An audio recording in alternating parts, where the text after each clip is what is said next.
everybody. My name is Angie Morenga. You're watching Just Angie, where we are having conversations with Just Angie. Ooh! So exciting. I'm so excited, and I'm really always happy to have conversations and engage in conversations with you. Today I have a guest, Karibu Sana. Thank you, Purposeful Angie. Amazing. I'm so excited to be here. Thank you so much. Please look into that camera, introduce yourself to my guests, and then we'll have a conversation. All right. So my name is Grace Mwende Mwende. Those are my full names. Wow. I am a child of God first and foremost, whom I am learning to live a surrendered life to Him. Professionally, I am a strategic marketer and program management professional. What that basically means is that I help people and businesses execute their plans and their vision and bring them to life. Other than that, what else about me? I love working with young people, so I do volunteer in my church as a facilitator with our teens ministry and the youth ministry. I'm also a ropes facilitator. Other than that, I'm a fun, loving, calm, quiet, but still fun person. That's so amazing. I love that introduction. You said I didn't even know all that about you. I'm amazing. So I know, remember I know you as Grace Jasmine. Yes. So I don't know about Mwende, don't know about Kamunde. Yeah. So that's really amazing. And I'm really glad that we met. I'm not sure how we met, but I know it was a conversation. How did we meet? So I just pushed the plug and was like, I was viewing Just Angie. I started watching Just Angie. Good. And I remember telling my friend, I'm like, I honestly would love to meet that woman. Oh, wow. So here we are. And here we are. Yeah. So I just sent you a message on Instagram. Yes, IG. IG. And I just told myself, if she responds, well and good. If she doesn't, well and good. And I remember I was quite persistent because we were like, okay, we're going into the holidays, so let's go back to this conversation in January. Yeah, this was in December. We visit in January. Yes. Okay. So then we met. So this is and here we are. Family. The family member is now on this side of the camera. This is so amazing. Yeah. And we met. But like I said, that might not make people, but I respond when I feel. I feel like this one looks like something I need to respond to. And of course, the Lord has proved it because here you are. I'm glad that we did that. So today, I invited you here to talk about skills for purposeful living in the marketplace. I said I'm going to be inviting leaders to come and tell me what it is that they have learned. And I love that you told me that you reflected. So over to you, Grace. So remember first, when you sent me the message at first, I don't know if you remember, but I was like, is this for me? Yeah, I'm used to those messages. I'm used to the people asking me, I send the messages, they ask me, is this for me? I'm like, yes, it is for you. So, and I sat and I'm like, okay, God, like, what do you want me to share? Like, what do I have to share? You have a lot to share. And so I looked and I'm like, wow, with my 10 years of experience working right now, I have grown. I have learned so much, so much. And I think I'll start with the one thing that for me right now is when you're in the marketplace as a professional woman, I think it's so important. Not even I think, it's so important to know what you carry. Wow. It's so important to know what you carry and what makes you you. I think as a marketer, we call it USP, your unique selling point, But in this perspective, it's not even about your unique selling point, but it's more about who are you as a person. Why I say this is, again, because it was a very reflective moment for me. Going back literally to like high school, primary, there are things I always loved to do. Yeah, there are things I always loved to do. I would love anything to do with the hands, anything that is artsy, anything that will require me to just be creative. Yeah, organizing, being detailed, like those things. Yeah. But that's primary. Going into high school, I think I participated first. I'm a very active person, so I think even I've reduced right now. But I was like in all the sports. I was in basketball, I was in swimming team, I was playing table tennis and what. But when I got into campus, it all stopped. It all stopped. I think maybe because you're meeting very different people from very different areas of life. So during that period, I think my confidence began to decline. Really? Yes. There was confidence related to these sports and engaging in all these It activities. was, and being a leader. I was a scout leader. I was class prefect, dormitory, yeah. So a bit of your identity was sort of taken away. Yes, it was because now you're in a new place. Now you're not being all those people. Exactly, exactly. So you're struggling to know, where do I fit in? Yes. And actually, if I just take you back a bit and interrupt you a bit, Yeah. sorry, but you see, those things are supposed to help you become who you are. Exactly. But the problem is now we sort of stop them. It's like there's organization here, so you're doing it, but actually the purpose in life, because when I think about that, I'm thinking also about myself. Yes. The purpose in life is to take these things and then do them. Yeah. But for some reason, we drop them, or we pretend that's not who we are, or we find where we've gone now, like to campus, it's not organized. They're not organized games, organized things. Yes. This has always been organized for you, but maybe you're supposed to be the organizer. Anyway, that's a good one. Yeah. So getting into campus, I think honestly, sometimes I think about my campus life, and honestly, I think I just went, like I dipped, yes, but also I just went through campus, like, let's finish. Like it wasn't, you didn't stop to smell the coffee, enjoy the process. No, like the enjoying was the partying and the partying. Yeah, I don't know how that was helping us, but it helped us. I always say there has to be a time for the party. Yes, definitely. So that was just that. Yeah, it was just everything that. else, like you think about like your education, anything, it just passed by. For me, it just passed by. But so when I joined when I was getting into campus, first I wanted to do interior design, okay? Mm-hmm. But our parents, being our parents, are like, no, you're going to do, I don't know, this interior design thing. But if you look at the flip side of it, we're just trying to protect us. Yes, they wanted us to do something that will help us live. Exactly. They wanted interior designing. What are you going to be designing? Exactly. How many interiors can you design? And so in that time, I ended up doing BCom. Oh, so the creativity really went. It even went further. Because first year and second year, I really struggled with BCom. Because it had a lot of math. I've never been good in math. I even remember my mom telling me in Form 4, like, just get a C+, because you see, for her, there's a university she wants me to go to. So she's like, just get that C+. We're not needing a B, just a C+, so I get into the university. So I struggled. But come third year, we start doing marketing, like the marketing courses, you choose your whatever. So I chose marketing and business administration. I used to do CPAs, I dropped them. Yep. I was like, no. That's not me. Anyway, fast forward,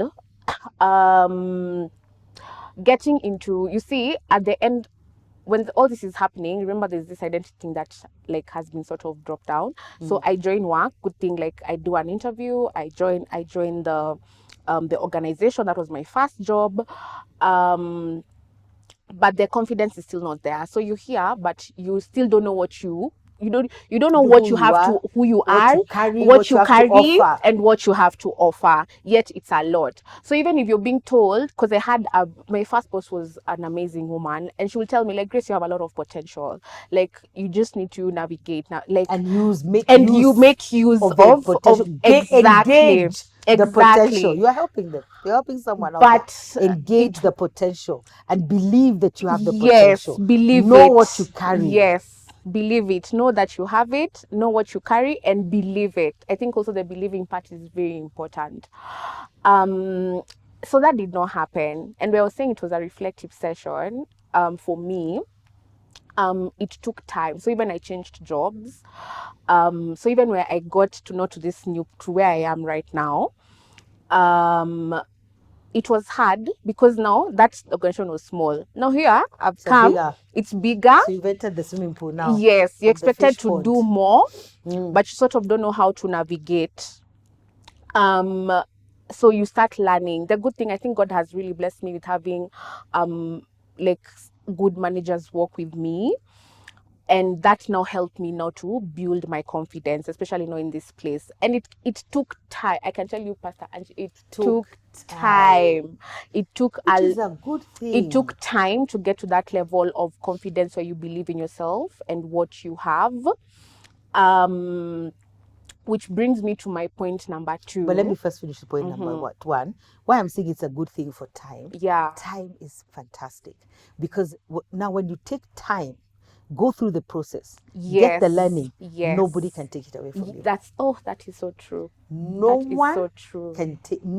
experience can take away who you are, what you carry, because you know because of the process. So time is good. There's a time, even the program that I do, PLF, there's a time I wanted to reduce it. And the man looked at me and he said, no, don't do it. Yeah. Time is everything. So when people are coming into PLF, they're always like, what are we going to do here for 3 months? Like, why would you have 12 Saturdays? I asked that question. But that is standard. By the end of 12 Saturdays, they're like, so what are we going to do with our time? I'm like, wow. Now I'm supposed to know what to do. But time draws out things. So I'm very grateful that you said it took time. It took time. Process it and let it take time. Yeah, because actually a good 5 years. Because from the time I joined that role, I think 2020, 2021 is when I started to, I actually do this thing. I actually carry this and I do it well. By the time I'm saying I'm a strategic marketer, I'm a program management, like I know deep within me that's what you are. That's what you bring, and that's what you carry into the marketplace. Yes, and I'm able now to do it with excellence. Amen. The second thing I've learned is I like to say know your Mordecais in the workplace. I like that. And I use Mordecai because Mordecai really guided Esther. He really did. Sometimes even harshly. Yes, and that's actually that that's point. The part. That is the part. Spirit flowing. That is the part. Sometimes even harshly. Yes. He told her, if you don't do this, exactly, even you will perish. Don't think you will be saved. Even you are going. Yeah. So understanding because I had again, I've experienced both good and bad managers. Yeah, the managers who look down upon you and the managers who look to help you, to draw out your potential. So in this period of experiencing the bad managers, I honestly feel it's God who brought these people to me, honestly speaking, because I did not have that confidence to go and ask, which will be another point. But anyway, so God brought these people to me and they helped me to remove, they remove the potential by fire or by force. It's like Penina. You know, I say Penina and Hannah. Penina was a very good thing. Penina was just giving birth to children and taunting Hannah as well. And Hannah was going to cry. It forced her to go and cry to the Lord till she had her own child. So sometimes these people come to help you and to draw out who you are. Yeah. That's amazing. Yeah. And just to share a story on that one.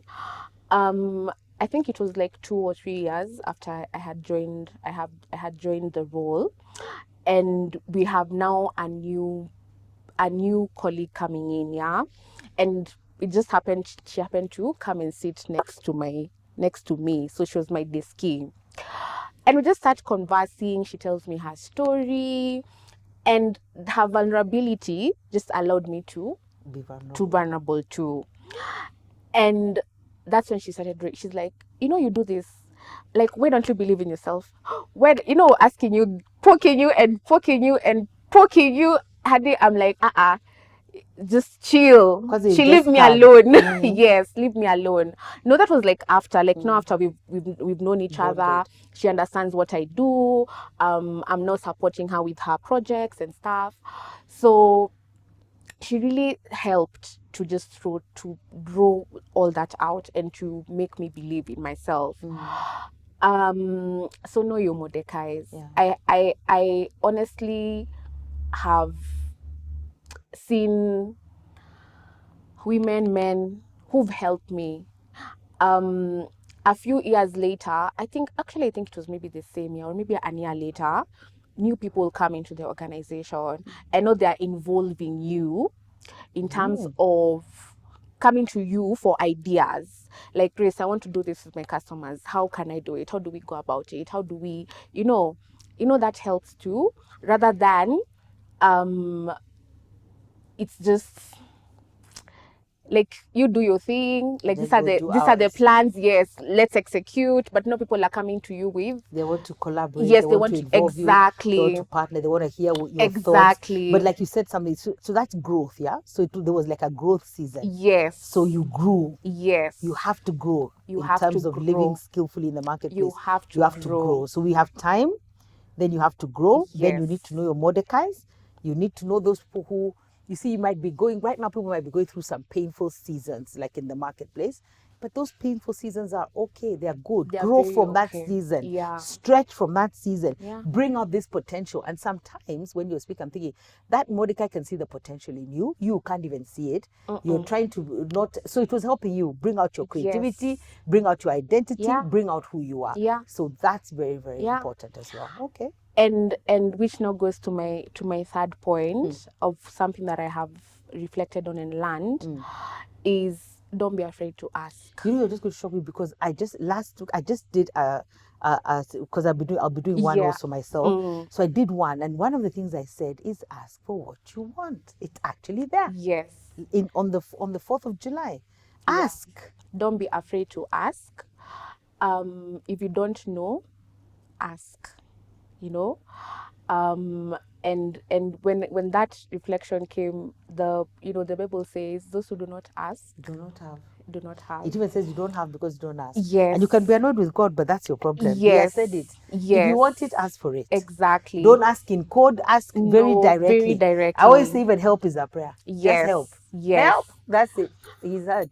Because I remember there's a time, our country manager then, so again, he's seen potential, yeah. It's out of the norm. It was out of my scope of work, yeah, of what I do. So there's this new project coming up. So he asked me to do some research work. It was on like government, like just understand how the policies, some policies around government, how they work, because they were trying to implement a country plan for government, working in partnership with government. So you need some research on it. Hey, let me tell you now, because I did not ask, one, I thought I could do this thing on my own. Remember, it's something I'm clueless about. I've not gotten into this field. So I don't ask anybody. So you should have asked a few people who have done this and then get some direction, get some traction. And even from him, because I can see where even from him, you should have asked for which direction is he going. Because that's a lot of research. Yes. You could research on everything and everything and not get into what is supposed to be happening. So in the midst of that, honestly, I look at my career and I'm like, oh my gosh, hapo nilijiangusha mbaya. Because so he sets a meeting with the other leaders of the company that I can present my findings. Even if we first didn't listen to you. Let me tell you, Apostle, where it was bad. It was so bad. Because you brought something that was completely contrary to what they wanted. Yes, not even on top of that. On top of that, first, it was what they did not want, okay? Second, I wasn't prepared completely. You get, because I don't know what information I'm looking. So when you're trying to compile, it's too much. It's like too much information. Yes. Like you need to narrow down what it is. Yeah, so I wasn't well prepared for it. And instead of me saying, could we push this meeting to another so that I can whatever prepare. So just ask. Like I was so afraid, and I think it's something that God is dealing with me right now. Just don't be afraid to ask. Just if you don't know, ask. Also ask for opportunities, because like in that situation, honestly, first I was so embarrassed. I embarrassed him and disappointed him.